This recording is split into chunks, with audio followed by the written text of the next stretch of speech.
masing-masing.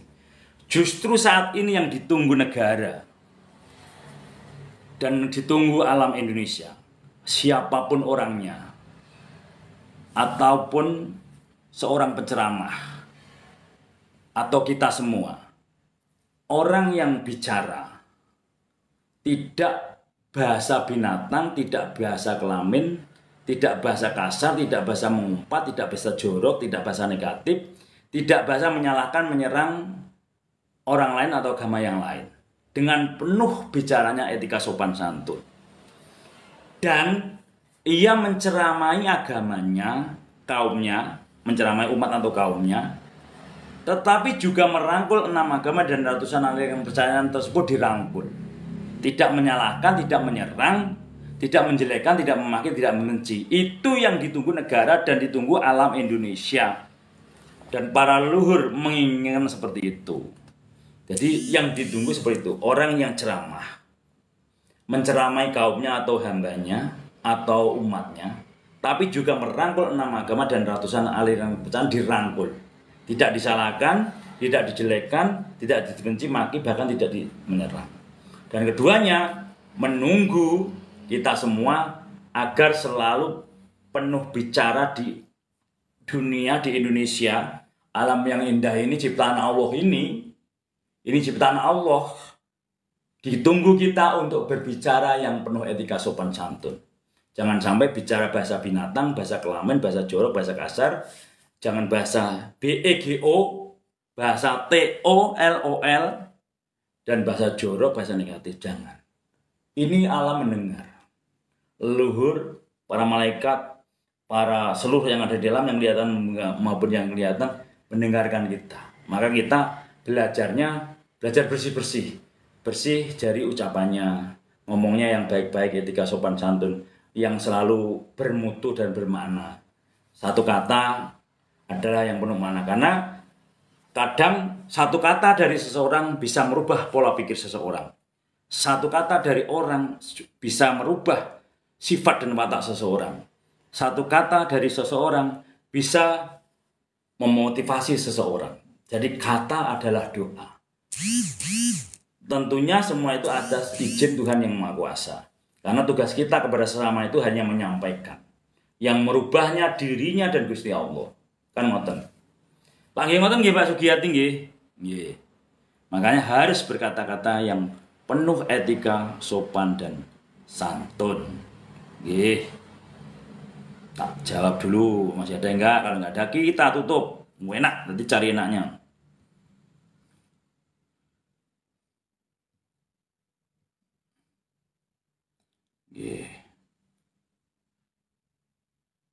Nah, serenek yang didiskusikan kita tutup, kita masih di kerjaan. Hidup tidak harus dimakan.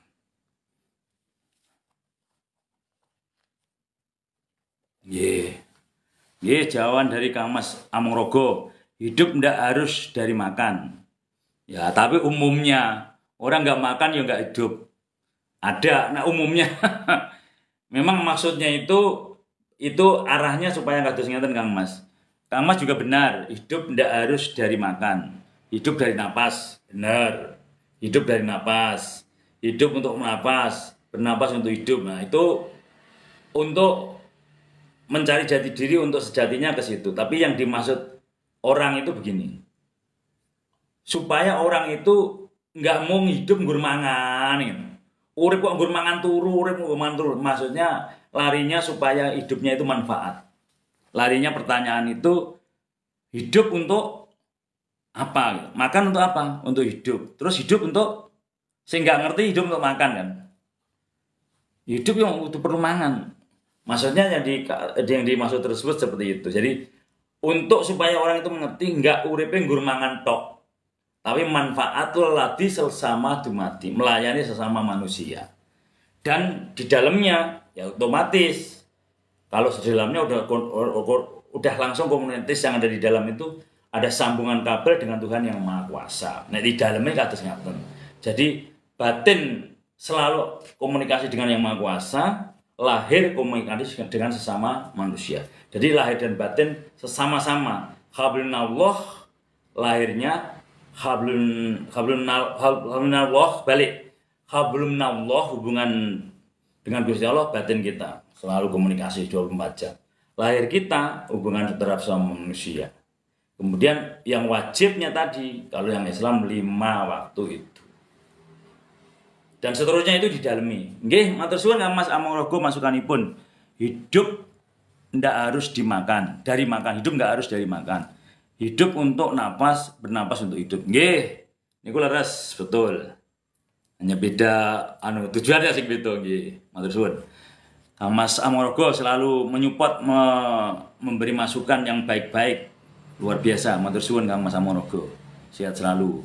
Kang Mas A2, alhamdulillah siap Masku. Kula padosi nggih. Ngeten niki saged tukar kawruh. Nggih, monggo. Tiap hari kadang-kadang kita live, kadang-kadang mboten nggih. Enten kawruh tukar kawruh, kita bareng-bareng belajar. Nggih. Mbak ini pertanyaan, dosakah mencintai lawan jenis yang bukan muhrimnya? Maaf Mas, pertanyaan, dosakah mencintai lawan jenis yang bukan muhrimnya?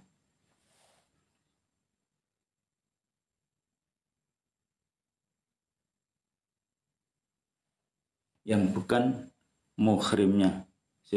Dosakah mencintai lawan jenis yang bukan muhrimnya? Loh, emang tidak dosa kan? Yang kita cintai kan memang lawan jenis. Terus bukan muhrim kan? Yang kita cintai. Menurut saya nih, Ciroto bingung pertanyaannya. Yang kita cintai itu justru memang harus bukan muhrim kan? Terus harus lawan jenis kan, nonton? Niki kan memang begitu kan, harus yang kita cintai itu. Terus ya harus halal. Ya mencintai ya wajar, pacaran wajar. Setelah pacaran ya harus halal, itu ya sudah diresmikan, dinikahkan, disaksikan, itu namanya halal. Kalau belum dinikahkan ya nggak halal kan, terus ngaten. Mbak Neni, itu pertanyaannya gimana, masih sedikit membingungkan. Memang begitu kan gitu. Nggih Mbak Diana Intan Sari Sugeng Dalu, salam rayu. Nggih Mbak Diana, nuwun sewu nggih, nanti dibatasi jam 10 paling malam. Niki tesih teng kerjaan. Jadi di kerjaan kalau ada waktu kosong saya isi kados ngaten.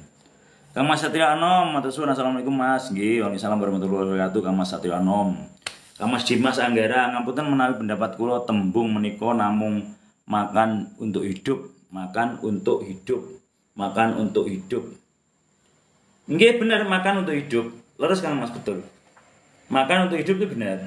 Makan untuk hidup. Maksudnya hidup ini jangan hanya untuk makan, tapi hidup itu untuk melayani sesama manusia, manfaat untuk orang banyak, punya nama besar. Ya kalau pun nggak punya nama besar, dia mengukir sejarah. Maksudnya sing dikarepne kados ngaten Kang Mas Dimas Anggara. Artinya itu nggak hanya gini, wong urip kok mangan turu, mangan turu. Urip hidup yang manfaat untuk orang banyak. Hubungannya luas, diciptakan saling mengenal dan saling menghormati. Terus dia mengukir sebuah nama, karena gajah mati meninggalkan gading, harimau mati meninggalkan belang, manusia mati meninggalkan sebuah nama. Sejatinya setelah mati itu kita nggak bawa apa-apa. Yang dibawa adalah yang ditinggalkan yang banyak gitu. Meninggalkan anak soleh, sedekah jariah, ilmu yang manfaat. Ini termasuk mudah-mudahan kategori ilmu yang manfaat ini. Siapa tahu suatu saat kita kembali ke Gusti Allah, ilmu-ilmu semacam ini menjadi penyelamat kita nggak tahu juga. Makanya sampaikanlah di TikTok, di YouTube, di Facebook hal-hal yang baik. Kita nggak tahu, karena semua orang meninggal itu nggak bawa apa-apa. Orang meninggal itu nggak bawa apa-apa, nggak butuh apa-apa. Kan udah meninggal loh. Yang ditinggalkan yang banyak, yaitu anak soleh, sedekah jariah, ilmu yang manfaat, yang masih bisa nyambung setelah kepada orang yang meninggal. Ya mudah-mudahan kita temukan surga dunia dulu, nanti surga di akhirat ketemu. Makanya semua kan ditemukan di sini dulu. Akhirat diketemukan di sini, mati sakjroning urip itu. Kemudian ihdinas siratal mustaqim ditemukan di sini. Kuburan ditemukan di sini, nanti kuburan di sana mudah-mudahan selamat, di sini selamat, di sana selamat. Surga di sini, nanti semoga surga di sana ketemu surga gitu. Jadi semua diketemukan di dunia dulu. Kenal Allah itu dari dunia nanti sampai akhirat. Jangan berpersepsi kenal Allah setelah meninggal. Kenal Allah ya dari sekarang. sekarang ini kenal Allah ya dari kenal dirinya dari kenal hatinya. Man arfa nafsahu faqad arfa rabbahu. Siapa kenal dirinya ya kenal Tuhannya. Nah, ini bahasanya panjang. Lalu kama Dimas Anggara, ampun maafin buat kula teng menika namung makan untuk hidup. Nggih, mboten napa-napa niku namung dijabane ben wong iku uripe manfaat kados ngaten Kang Mas. Nggih Kang Mas Alwais. Assalamualaikum, hadir Mas. Nggih, matur suwun Kang Mas Alwais. Kang Mas Kopi Pahit, perbedaan agama itu ibarat sungai air yang mengalir dari sungai manapun udah di lautan asin. Wush, keren. Terus Kang Mas Kopi Pahit, keren. Itu lambang yang sangat indah, yang gampang dicerna. Jadi perbedaan agama itu seperti air yang mengalir, endingnya ke laut. Makanya gambaran innalillahi wa inna ilaihi raji'un itu juga sama.